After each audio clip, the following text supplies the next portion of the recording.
Hey everybody, this is Bob with the SoCal group. Several people have been asking about my all foam T-TRAK modules. So I thought I would shoot a video and just explain how I got started with this and some behind the scenes on it. Back in 2018, one of our club members and I were trying to figure out the best way to have better storage of T-TRAK modules. And so he and I started coming up with some ideas.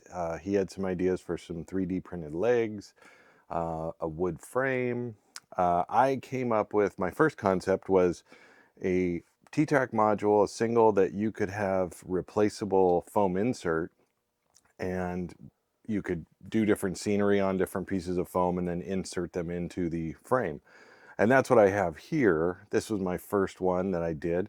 The problem is that you can make all these foam inserts, but you need frames to put them in. So I had to come up with another idea for how to be able to have more modules and make them a little bit more storage friendly.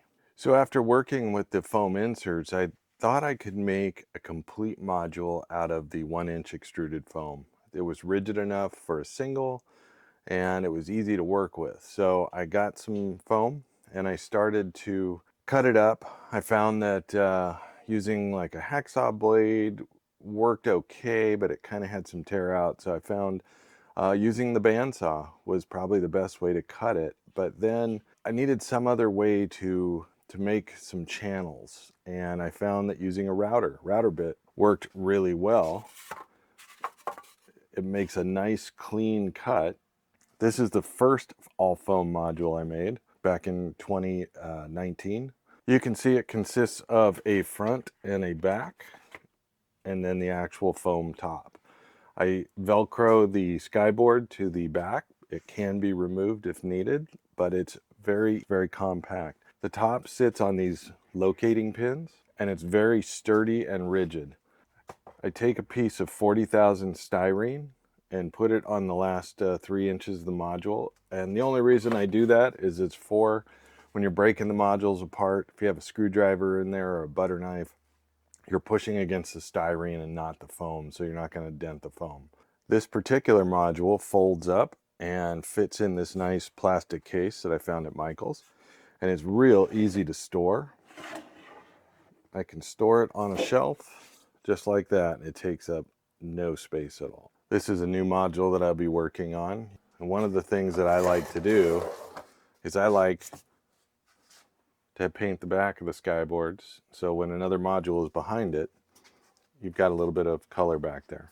Over the years, I've experimented with different ways of making the holes. I did use a drill bit and just turned it by hand, but I found that there was a lot of tear out. So now I've been using a plug cutter, which seems to work really, really well. The modules are all fully adjustable. I've got the T-nuts in the bottom. This module here is my latest creation. It is for the Iron City N-Scale group. They are going to be setting up at the Altoona N-Scale show in September. So I thought I would make a module and ship it off to them and let them keep it around for a while. It's been a fun project, and it'll be interesting to see it live on the East Coast for a while. So that's about it. I just wanted to share with you what I've been doing with the foam modules. They are great for storage, and it's fun to make and easy and cheap. And for me, it's about the size of the storage. So if you are at the Altoona N-Scale show, stop by the Iron City T-TRAK layout. You can check it out in person. If you have any comments, leave them below.